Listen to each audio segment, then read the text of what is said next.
As you already know, tomorrow Raiden Shogun is having a rerun banner in the second half of version 5.6, and over the past 2 years since her release all the way back in version 2.0, opinions about her as a character have changed. So what has changed about her?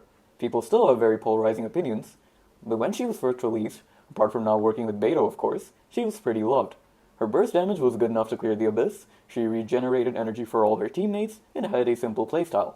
Most people would simply throw Morgana or Yaka Freeze on one side, and Raiden National on the other and easily clear all content. But a lot has changed since then. The first point I'd like to make is that her damage, her personal damage at C0, is pretty mid for a Hypercarry unit or a main DPS. She's carried by Xiangling and Xingqiu in her national team, which is widely considered her best on-field team. So much so, to the point where a min-max rational team has her running 4-piece Tenacity of the Millet and using 5 lands, while Xiangling and Xingqiu can hold more offensive weapons. In this showcase, as y'all can see, I have a pretty maxed out, burst-crowned, well-built C0 Skyward Spine Raiden.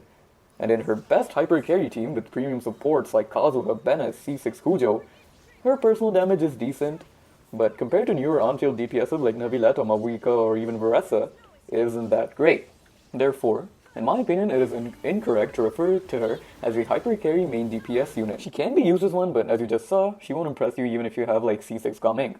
She is more of an on-field driver. A driver is someone who enables off-fielders to do more damage through buffs or reactions, for example Sucrose in a Taser team. Raiden Shogun is primarily a battery unit, and she regenerates particles for her teammates and allows them to do more burst damage depending on their energy cost. Raiden Shogun has two main playstyles. One, an on-field burst driver, or DPS, and number 2, an off-field Hyper Bloom skill bot, variability M on her. But, despite her overall slightly low personal damage, she's still a decent main DPS where if you do build her right, with enough investment and give her a premium support like Farina or Nikita in an aggravate team, she can still pop off and clear content just fine. Still though, it is important to know what her weaknesses and what exactly to expect before wishing for her. Now, I'm going to quickly explain her kit, her talents, what they do, and why they're actually pretty good. So first, let's talk about Raiden's Burst, the core part of her kit. What it does is it first unleashes an AoE electro damage, which doesn't hit that hard, and then gives her electro infusion to all her attacks. Now this is the important part. So what this does is, depending on their burst cost and Raiden's own energy recharge, it reduces their ER requirements. For example, if she's running Farina or Yolan, instead of running Favonius like they usually do, they can run offensive options like their signatures and can increase their personal damage. She also has this mechanic called Chakra. Basically, what this means is you have to use your teammates' bursts before you use hers, so they can benefit from the batterying and also increase Raiden's personal damage. Usually you'll have around 45 to 50 resolve stacks in most teams. The resolve stacks will increase your talent scaling. Her elemental skill does AoE electro damage to nearby opponents, making it an excellent Hyper Bloom trigger. The important thing that this does, characters who gain the Eye of Stormy Judgment will have their elemental burst damage increased based on the energy cost of the elemental burst. I'll put up a table to let you all know how much exact damage percent increase she gives. In Razor language, her skill improves everyone else's bursts, which improve her bursts, which batteries all the other teammates and gets their bursts back faster. Now they all have a pretty good idea about what her kit actually does. Let's talk about some of her pros and cons. Her general pros are that she is extremely flexible and has many viable team comps, like for example Hyper Bloom, National, Chevreuse Overload, Electro Charge with Farina, Aggravate, more. One of her best weapons, the Catch, is completely free and can be obtained after a painful amount of fishing. She can make good use of niche supports like Lisa or Kujo Sara, and she doesn't always need to hog the best 4-stars in the game. You already have at least 2 or 3 nice 4-piece emblem complete sets, so that saves you from farming. So, it seems like a pretty good kit, right? Well, it does have some cons at least. Number 1, she cannot snapshot anything, unfortunately. Number 2, she has no good synergy with Beto.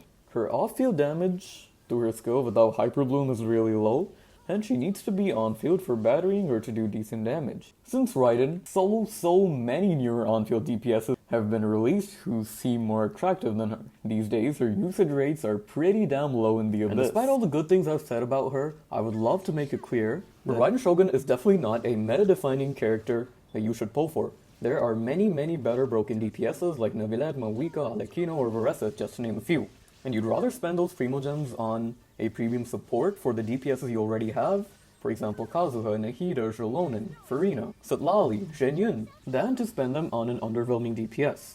Also, Her battery and elemental burst damage buff aren't as useful as I might have made them sound earlier on in the video. I'm not joking when I say Raiden as a skill bot Hyper Bloom trigger outputs more dendro damage in a Hyper Bloom team compared to her Hypercarry team. That just sort of puts into perspective how good of a reaction actually Hyper Bloom is. Imagine being the Electro Archon and doing more dendro damage from off-field with a Dragon's Vein than with your signature weapon in a Hypercarry team full of supports that are dedicated to buff your damage. Why I don't like playing Raiden as a skill bot in Hyper Bloom teams. Number 1. Unlike Kuki Shinobu for some reason, she doesn't work against Night Soul shields, Abyss Vector shields, or anything that doesn't produce a number. Number 2. Kuki is a better Hyper Bloomer, period. Why? Mainly because she heals. Now healing is quite important in a Hyper Bloom team. Hear me out. Your Hydro unit is usually Xingqiu or Yelan. Running Kokomi is fine, but you lose so much damage and that's more Quick Bloom, that's not Hyper Bloom. They don't heal. And Farina needs other healers. Your Dendro unit is likely Nahida or Dendro MC. They don't heal. And the flex slot, whoever it is, Kazuha, Hytham, Fischl, usually it's not a healer. That is why I highly recommend running Kuki instead of Raiden.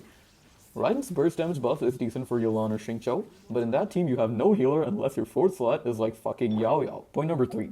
In my opinion, using her as a full EM build level 90 Hyper Blooming skill bot, even though it might be the best for overall team damage, is a waste of a kit. For the god of Electro to do dendro damage from off-field when her entire kit is literally designed to use her as an on-field burst DPS.